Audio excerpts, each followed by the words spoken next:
Fala galera, tudo tranquilo? Estamos de volta. Continuar estudando as dinâmicas da população, tá certo? Vamos começar agora falando sobre as principais teorias demográficas. Fala, caramba, teoria, né? Gente, preocupações que envolvem, são norteadas pelo crescimento populacional, pela essa relação entre a população e o meio em que ela vive, se desenvolve, transforma, não é recente. As relações entre população e doenças, guerras, pandemias, né? Fome, não são preocupações recentes, tá? Mas de fato ganharam muito corpo a partir do século XVIII e principalmente no século XX, né? Lembre-se que o século XX foi um século de grande explosão demográfica, né? Em grande parte do planeta.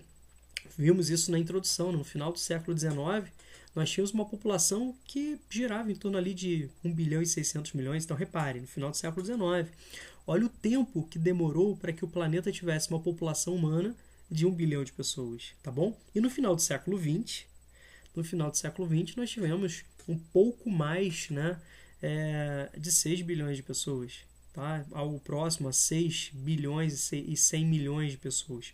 Então, olha como o século XX apresentou um crescimento demográfico tão significativo. Isso traz, obviamente, preocupações, né?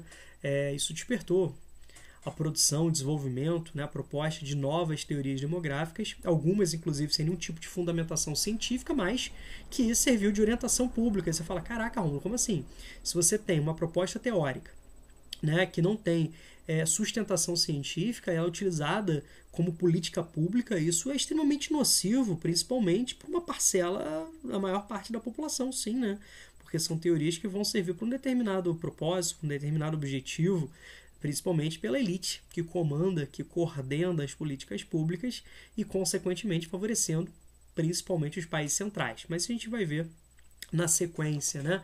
Vamos começar aqui pela teoria malthusiana. Você já deve ter ouvido falar, né? A teoria criada por um economista inglês, Thomas Robert Malthus.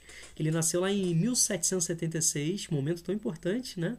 Finalzinho do século XIX, nós tivemos grandes transformações aí nesse momento. A gente está falando de Revolução Francesa, Revolução Industrial, momentos, né, finais da crise aí do Estado absolutista, do antigo regime, transformações dentro dessa nova realidade que vai concretizar o sistema capitalista, vai favorecer a sua expansão, tá bom?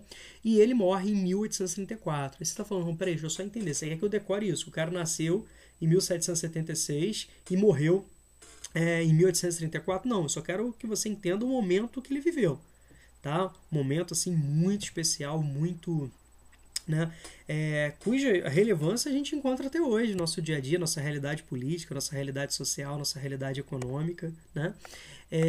E esse cara, ele vai propor em 1798, ele vai propor 100 anos antes do Vasco, né, nascer. Isso é importante, essa é uma data assim, importantíssima, né? Uma data extremamente importante, mas vamos lá. Ele vai propor em 1798 uma teoria que recebeu o nome, né? Teoria malthusiana.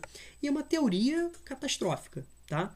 Rômulo, como assim teoria catastrófica? Ele vai tentar provar que é um processo desigual de crescimento no que se refere à oferta de alimentos, à capacidade de produzir alimentos e o tamanho, né, da população em termos de crescimento. Tá bom? O que ele vai apontar? Ele vai analisar dados matemáticos. Quando a gente fala, por exemplo, de alimentos, a gente está falando de dados fruto da própria oferta, né, pública, da própria oferta pública. Como assim?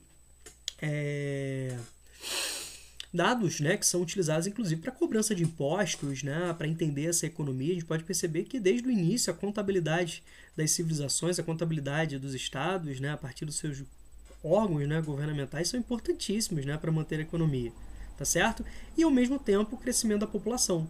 Aí você fala, caraca, peraí, deixa eu só entender como que esse sujeito no final do século XVIII conseguia, né, relacionar a população da Inglaterra, né, conseguia fazer essa proposta. Então, ele vai analisar, né, os cemitérios, as igrejas, né? E você fala, pô, como assim analisar o cemitério e as igrejas? Então, quando você fala de igreja, você pensa em batismo. Ele viveu na Inglaterra, ele era um pastor, inclusive anglicano, e além de economista, além de professor de história moderna, ele vai analisar as certidões de batismo, tá certo? E com isso ele vai ter uma certa autoridade, né, para dizer o seguinte, pô, temos, né, um número de pessoas nascendo. E, ao mesmo tempo, os enterros, né? A gente vai perceber que vamos ter registros, inclusive através de pagamento, para enterrar os indivíduos, as pessoas que morriam, tá certo? Então, com isso, ele vai poder ter dados matemáticos que, relacionados de uma forma, né, direta, uma análise assim bem direta, poderiam chegar a uma situação catastrófica, né? Ele vai dizer o seguinte, que a população vai crescer em ritmo muito mais acelerado, vai crescer em progressão geométrica, né? 1, 2, 4, 8, 16, 32, vou parar aqui se não vou errar, tá bom? Enquanto isso, a progressão dos alimentos se dava em progressão aritmética. 1, 2, 3, 4, 5, esse eu consigo falar mais tempo, tá? 6, 7, 8, 9, que ia chegar num tempo que haveria um cruzamento dos dados. Então, a cada intervalo de 25 anos, nós teríamos, né, a população dobrando de tamanho, caso não tivéssemos formas de contenção dessa população, como, por exemplo, doenças, como, por exemplo, guerras. E as consequências seriam extremamente catastróficas, né? Vamos pegar aqui essa imagem, que ela representa bem o que Malthus, né, quis chamar a atenção. Repare que vai chegar num ponto, deixa eu pegar aqui minha canetinha. Deixa eu pegar minha canetinha aqui para favorecer a visualização de vocês. Ia chegar no ponto que nós teríamos, olha só, um cruzamento entre os alimentos, aqui representados em azul, tá bom? E a parte, deixa eu tirar isso aqui da frente, ó, a parte do crescimento populacional, certo? O que a gente pode perceber? Que nós teremos, né, uma relação matemática desfavorável, então chegaria no ponto que ia faltar alimentos. Então, a gente pode perceber que ele vai dizer o seguinte, cara, vai dar muito problema. Isso vai gerar conflito, isso vai gerar guerra, né? Isso vai gerar miséria. Bacana? Obviamente, a gente precisa também fugir de algumas situações de pegadinha. Primeiro, ele propôs medidas? Sim, propôs medidas, mas não foram políticas, né, de difusão de métodos contraceptivos. Reparem que eu falei que era pastor, né, na igreja anglicana. Para ele, sexo era para reprodução, tá certo? Então, ele não vai defender a utilização de métodos contraceptivos tradicionais, né? Mas, de fato, ele vai defender um processo de sujeição moral. Repare o ambiente que ele viveu da Revolução Industrial, olha a questão da valorização do trabalho. Ele fazia parte de um grupo de economistas inseridos dentro de um conjunto, né, de pensadores que ficaram conhecidos como os pensadores da escola clássica de economia, né, tendo Adam Smith. Adam Smith escreveu, eu falei que ele nasceu em 1776, né? O Thomas Malthus, e 1776 foi o momento onde Adam Smith, talvez o principal nome dessa escola clássica, juntamente com Davi Ricardo, lançou um livro, né, cujo título mais enxuto significa A Riqueza das Nações, onde ele defende, né, determinadas ideias liberais. Romulo, onde você quer chegar? Qual é a relação disso? Então, ele vai defender a valorização do trabalho.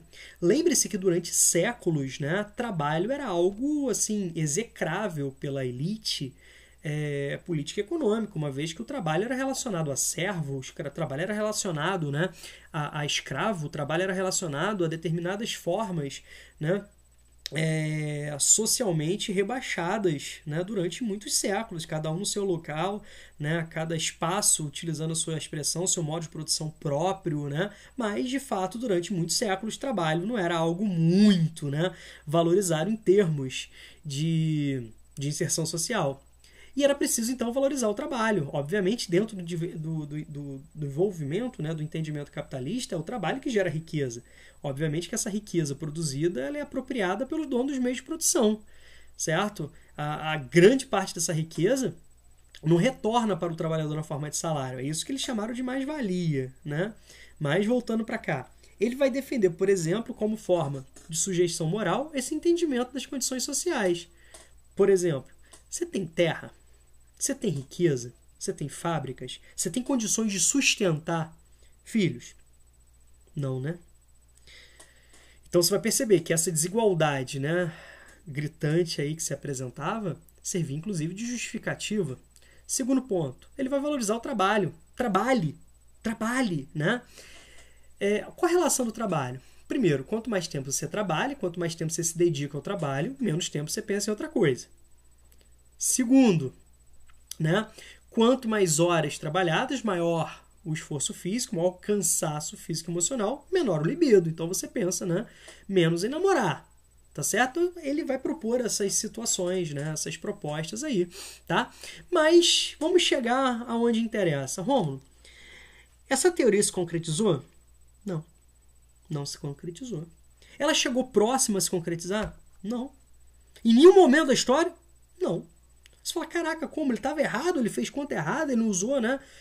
Eu digo, não, não é isso. É porque, assim, as transformações que o mundo passou levaram que essa teoria, né, fosse colocada, né, em segundo de lado, ou seja, ela não funcionava, ela não explicava essa realidade, tá?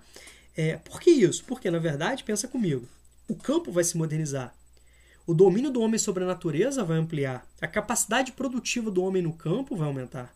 Então o homem vai aumentar em muito a sua produtividade, a capacidade de produzir em menor ritmo, né, em menor tempo, aumentando em muito a produção. Tranquilo? Lembre-se que as transformações levavam a isso, né, um número crescente de pessoas morando em áreas urbanas, sobretudo em grandes cidades, servindo de mão de obra abundante e barata para as indústrias nascentes, gerava um contingente populacional que necessitava de alimentos. Então, eles não vão produzir os seus alimentos. Por outro lado, as indústrias também exigiam e muito matéria-prima.